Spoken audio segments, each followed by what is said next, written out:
Oh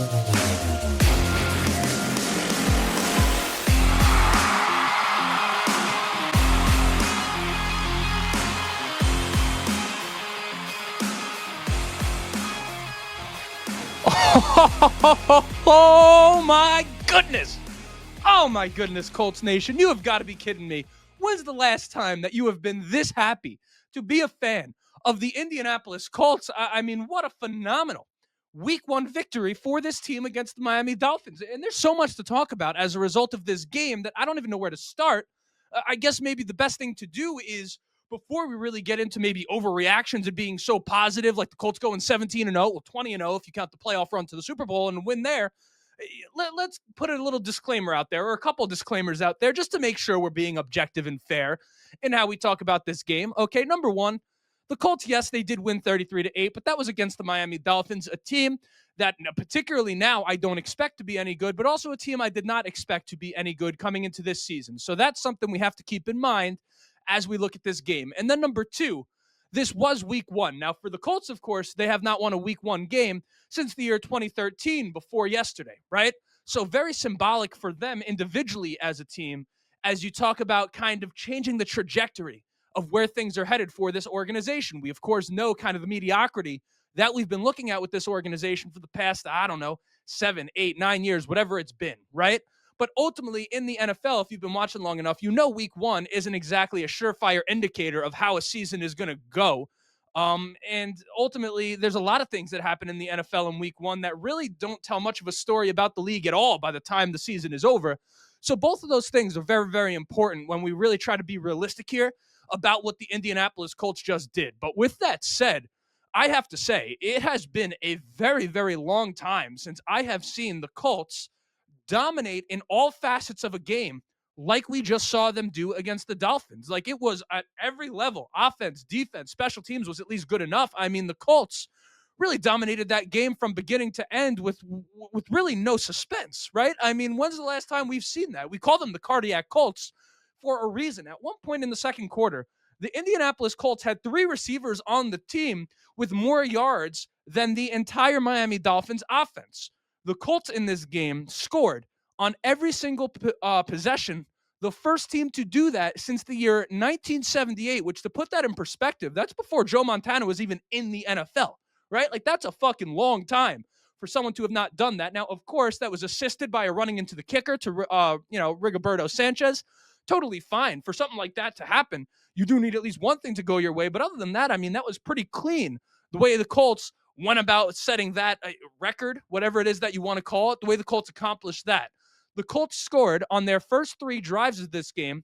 For the first time since the year 2006, they won the Super Bowl that year. Of course, this is the first week one victory for this team since 2013. As I said, Tua Tagovailoa is 4-0, now 4-1 in week ones with the Miami Dolphins. And then on top of that, the Colts almost doubled the Miami Dolphins in time of possession after a season in 2024 where the Colts were in the bottom 3 of the league in time of possession. So in many ways, what we just witnessed as fans was kind of a historically good week one for the Indianapolis Colts. Great stuff, right?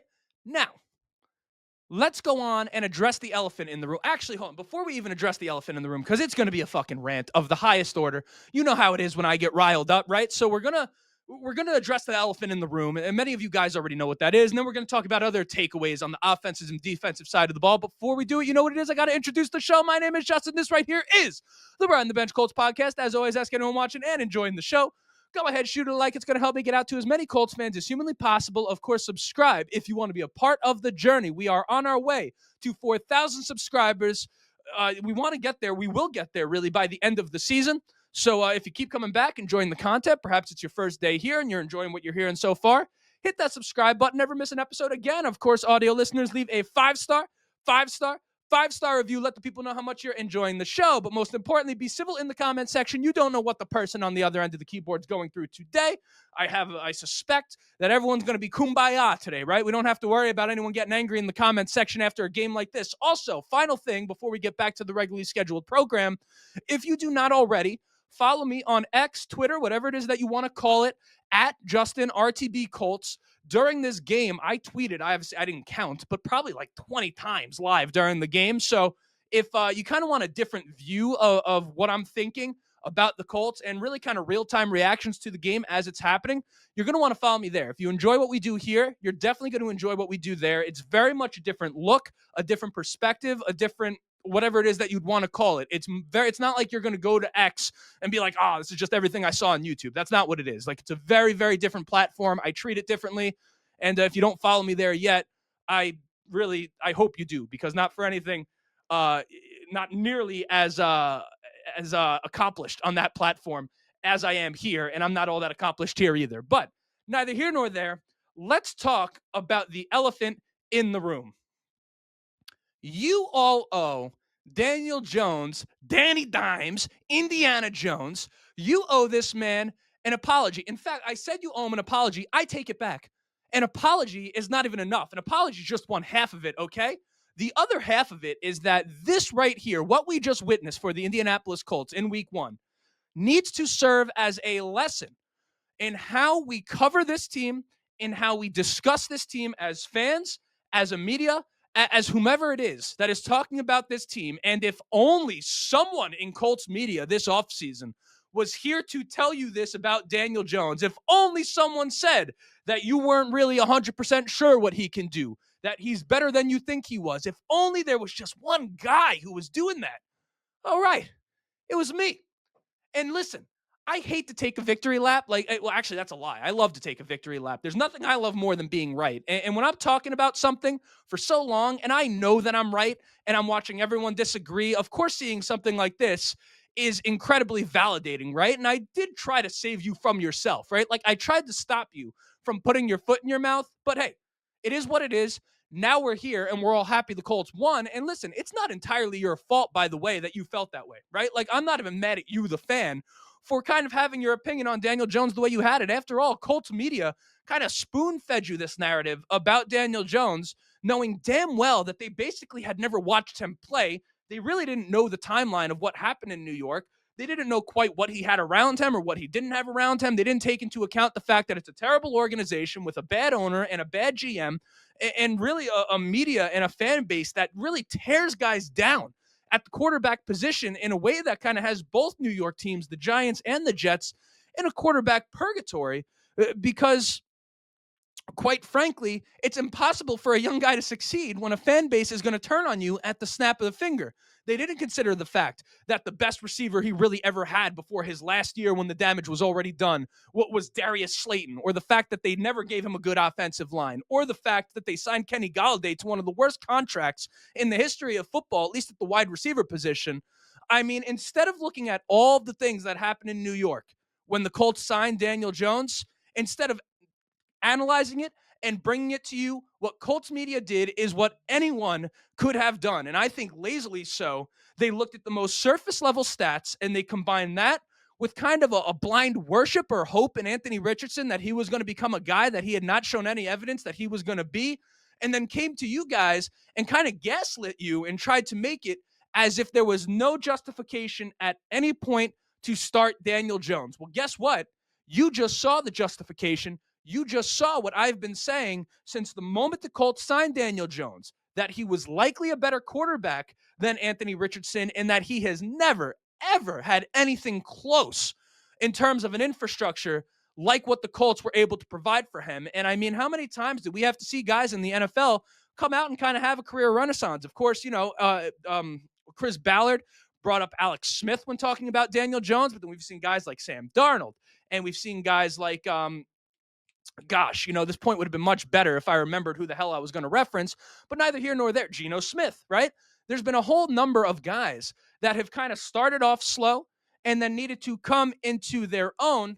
And right there was perfect evidence of what that can look like. So now that you know that after all this talking about me saying Daniel Jones essentially could come in and do significantly better than you think he could, now that you know I wasn't out of my marbles and that I wasn't just trying to hold water for the team, but instead that I was actually giving you an objective football analysis based off of things that I knew, Okay, now that you know that's true, I will tell you this one more fact. I will tell it to you again, and I encourage you to listen to me this time because this is what you're seeing right now with Daniel Jones. Daniel Jones' issue in the NFL up to this point has not at all been about his talent or a lack thereof. He has everything you need to be a quality quarterback in the NFL from a talent perspective. The issue that he was having in New York and ultimately kind of what led to his demise there was a confidence issue. And everyone kind of talks about the idea of accuracy and being able to run and kind of having an arm where you could push it down the field. Everyone talks about the physical side of playing the quarterback position, and people kind of touch on the mental side of it, but no one really dives deep.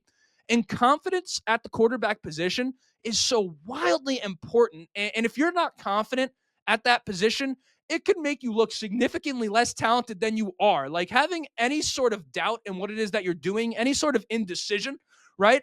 That can literally affect your decision making. It can affect your accuracy. It can affect all types of things. And listen, when you don't trust that the coaching staff believes in you, that the fan base believes in you, that the organization believes in you, and you're consistently reminded and blamed for the problems of the team, which in all fairness comes with playing the quarterback position. But when that happens over and over again, despite the fact that everything around you is complete and utter trash, it is no surprise that Daniel Jones would have a confidence issue. And what I said from the start is that really what the Colts had to focus on was making sure they could build up his confidence. And I was very, very confident in their ability to do it because of what I saw from Shane Steichen and this offense when Gardner Minshew was the quarterback. And Daniel Jones, make no mistake about it. It's easy to say now, right? But there is Gardner Minshew is nowhere near as talented as Daniel Jones, right? So this right here is what you're going to see for the Colts moving forward. Listen, not every week is going to be what we just saw from Daniel Jones, okay? But ultimately, you even saw from the first half to the second half his confidence come up. And your signs of that were his kind of willingness to push it down the field, his willingness to pull the trigger, right? And listen, the Colts offensive line did great. The receivers helped him out a whole bunch, all of these things, right? But Daniel Jones's confidence, the more performances he puts out that even remotely resemble that, you're going to see a guy that gets better and better and better as the season goes on, and quite possibly a guy that's about to win comeback player of the year for the Indianapolis Colts. And ultimately, that type of season is what it's going to take for this Colts team to win the AFC South. But now I'm kind of looking and saying what seemed like a pipe dream once upon a time, not for anything. I kind of think they can do it. I mean, I was able to watch the Broncos and Titans game here at 4:00. The significance of that, of course, one being the Titans are in the division, but two, the Colts play the Broncos next week and the Titans in week 3. And not for anything, again, it's only week 1. Don't look now. I think the Colts might go 3-0. And this is coming from a guy, and I wish I was able to get to you guys kind of before the week started, but it just an ill-timed vacation to Tennessee that just completely blew up the week leading up to the season. But this is the first year in years that I felt like the Colts were going to win in week 1. If I had made an episode, it's easy for me to say, of course, I have no proof. I have nothing like that. I was picking the Colts to win this week, and they did. So I honestly think right now you're looking at a potential 3-0 start for the Indianapolis Colts, and it would not be possible without the Colts having Daniel Jones instead of Anthony Richardson at quarterback. I mean, if you watch that game and come away with any other conclusion other than the fact that you can now clearly see why it is that they decided to roll with Jones instead of Richardson because he can run the operation, as Shane Steichen said, that is exactly what it is that he was talking about. I mean, Daniel Jones, an absolutely stellar debut for the Indianapolis Colts. Now, I want to talk about my other takeaways on both the offensive and defensive side of the ball, and we're going to start on offense. I want to talk about this idea of Shane Steichen regressing as a play caller, right? Because this is something that a lot of people were talking about last year, and it is really a nonsense take that is kind of rooted in like I don't know. Here's an example of it, right? One time I was watching Bill Burr on Colin Cowherd's show, and Colin Cowherd was talking to Bill Burr about being on stage and telling jokes and essentially saying, like, you know, talking about the idea he's getting up there in age and he's kind of out of his prime. And Bill Burr looked at him and said, like, what the heck are you talking about? I'm up there telling jokes. Like, this isn't a physical thing. When you talk about a guy regressing, it's not like a Bill Burr, for example, is going to tear his ACL and now he can't tell a joke, right? Like, you know, unless you're like 90 years old, ultimately, mentally, you're not going to regress. If you can tell a joke, you can tell a joke. And then to move it over to Shane Steichen, If you can call plays, you can call plays. There is no such thing as regressing as a play caller. It makes no sense. It's absurd on its face, right? When you have a guy in Shane Steichen who up to this point in his career has been able to make it work with every single quarterback he's ever worked with outside of Anthony Richardson, to watch Anthony Richardson consistently miss open receivers and then put that on Shane Steichen regressing as a play caller has always been absurd, right? And in a game like this, where you watch this offense call an absolute masterclass, realistically, I hope that you can look at that take that maybe some of you had and say, well, yeah, I guess that probably wasn't rooted in the reality. I want you to take this with you. Regressing as a play caller does not exist. That is not a thing that is rooted in like the way football actually works. It makes no sense whatsoever. I'm sorry if I sound angry, by the way. Like, I don't want you to think I'm talking down to you, but I'm just so passionate about making sure, like, a game like this is so rooted in what it is that makes me kind of tick in terms of why I have this show, because I want to make it, I want us as Colts fans to kind of have a community where we really kind of have objective takes on this team, right? Things that aren't just emotionally driven. Don't get me wrong, we'll be emotional, we're fans, but ultimately, like, I just want to create a smarter Colts fans, and kind of calling out takes like that for me is a large part of it. When I look at people say stuff and I'm like, that literally makes no sense whatsoever, I'm going to call it out because, again, it's part of my mission here with the show, right? So that's one takeaway on the offensive side of the ball. Shane Steichen, have a fucking day play calling, will you? Next, the offensive line in this game was spectacular in pass protection.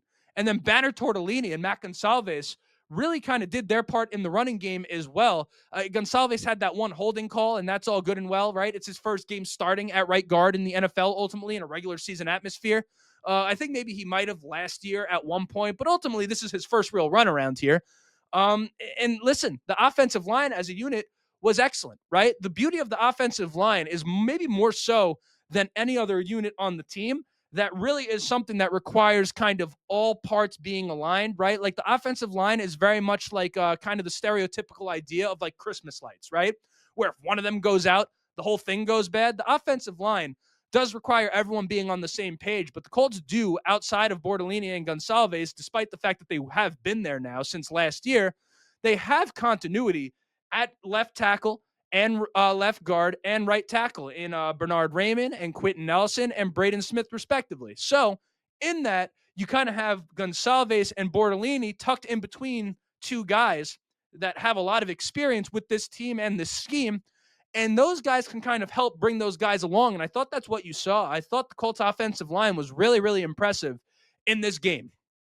Tyler Warren, how about him? I mean, his instincts as a football player are awesome, right? Like, it's one thing as a tight end to be able to go out there and block and catch and all those things, right? I mean, those are the things you want from a guy.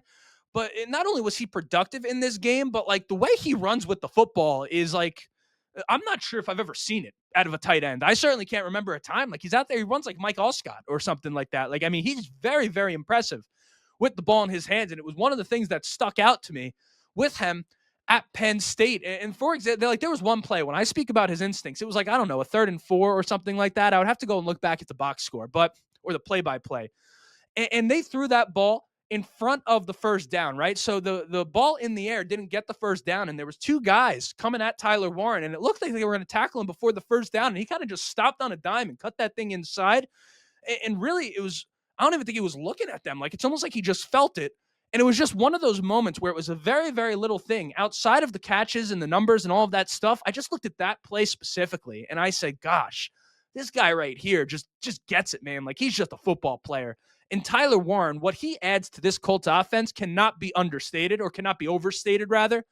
He was excellent in this game, and immediately looks like kind of one of the better guys that they have to go to through the air on this offense. We'll see if that keeps up.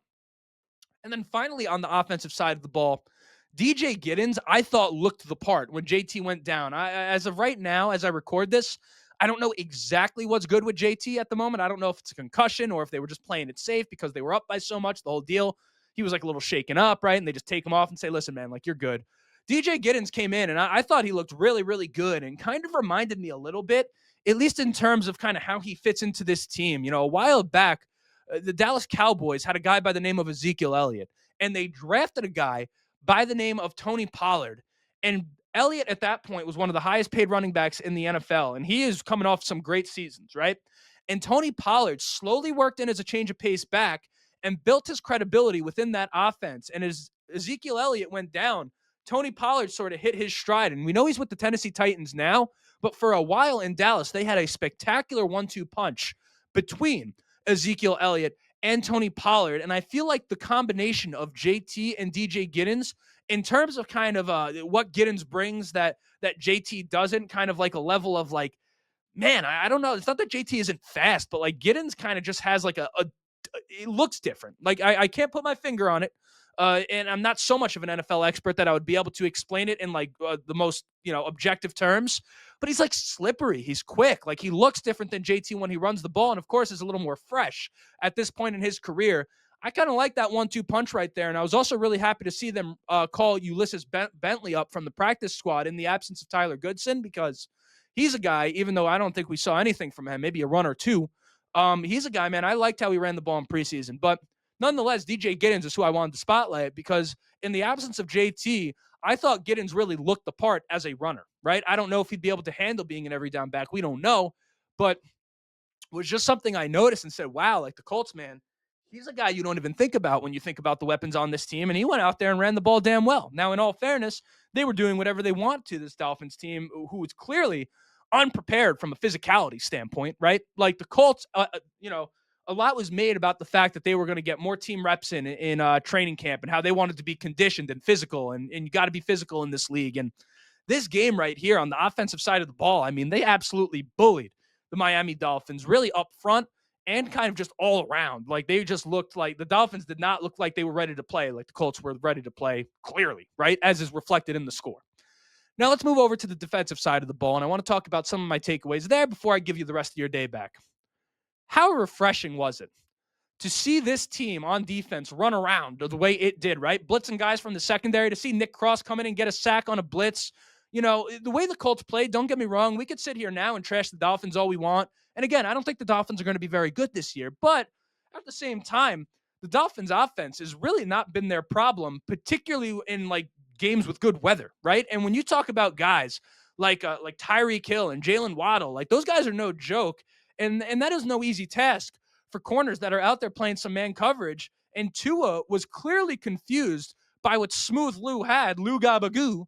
He was clearly confused by what it was that the Colts were doing on the defensive side of the ball. And I thought Xavier Howard, keep in mind, Xavier Howard's a guy that the Colts picked up now 2 weeks ago, 3 weeks ago, 32 years old, hasn't played a football game in over 600 days, and went out there and was keeping up with guys like Jaden Waddle and Tyreek Hill, who are some of the fastest receivers this league has to offer. And I thought he held up damn good. And was my evidence of that? Well, I didn't see him all that much, right? Corner is a position that you don't want to notice, right? And like, don't get me wrong. Like, I'm not like an expert on the defensive side of the ball, but one thing I've learned is that when you're just watching from the TV view, if you're seeing a corner often, chances are it's because they fucked up. It's either that or they're making a tackle. But if they're passing the ball and you're seeing the corner, it's because he's letting up catches. So if you don't see a corner often throughout the course of a game, chances are he was pretty good in coverage. And Xavier Howard, man, to come in, I mean, that's impressive, dude. That's impressive. And one of the things that the Indianapolis Colts, and specifically Lou Anarumo, had mentioned was the fact, hey, maybe the year off for him at his age was kind of a good thing in the sense that it kept his legs fresh. Whether or not that's true, we don't know. I mean, the Dolphins were really just as great as the Colts were in this game. The Dolphins were terrible, right? As I said at the top of the show. But, I mean, man, Xavier Howard to come out and play like that in his first game back, you'd assume it's not going to get any worse, right? And that was just good to see. The defense also, consistent pressure all day from everyone. Samson Ebukam with a sack. Very, very good. Coming off a torn Achilles. You know how tough that injury is. JT, I'm going to butcher his last name. I apologize. Tuiamalu. He was a healthy scratch for the Indianapolis Colts, which I thought was interesting. And I didn't actually look at like the roster and why that was. My guess going into the game was probably because they wanted more defensive backs against this Miami Dolphins team. But the guys that they had in there got the job done. I mean, from Kwity Paye to Latu, who had an interception, which we all expected, right? For Latu to come out there and pick one off. I mean, unbelievable, right? All of them. Tyquan Lewis to Forrest Buckner. I mean, everyone did their part in this game. on the defensive line, and they just got good team pressure throughout the course of this thing. And then my final takeaway, Joe Bacci. That might be a pretty good linebacker. He might be this year's Zach Bond. Remember, Zach Bond was a guy that the Eagles last year converted from kind of like an edge rusher, and he was a special teams player, and they turned him into a linebacker, and he ended up being a first-team All-Pro, one of the best linebackers in football. Now, I don't think Joe Bacci, it's going to be to that level, but I think by the time this season is over, people are going to look at Joe Bacci as a quality starting linebacker in this league, and I think the combo of Joe Bacci and Zaire Franklin is better than the combo of Zaire Franklin and EJ Speed today, immediately. And that's without them having played together. So that's kind of something to monitor, man. But gosh, there's just so much good for the Indianapolis Colts this week and very little bad. And we'll talk a little bit more about kind of maybe this week. And of course, we'll preview next week's game, all that stuff. But that was an episode. And that's what I had to say about this game. I'm curious how you're feeling. I mean, 17-0, 20-0 Super Bowl. I mean, what are you expecting from the Indianapolis Colts right now? Have your expectations changed at all? Or are you just looking at it and saying this is just week one and it is what it is? I'll tell you right now, I'm feeling pretty fucking good about this team at the moment. Curious to hear what you think, but until next time, my name is Justin. This right here was the Riding the Bench Colts podcast, and as always, go Colts.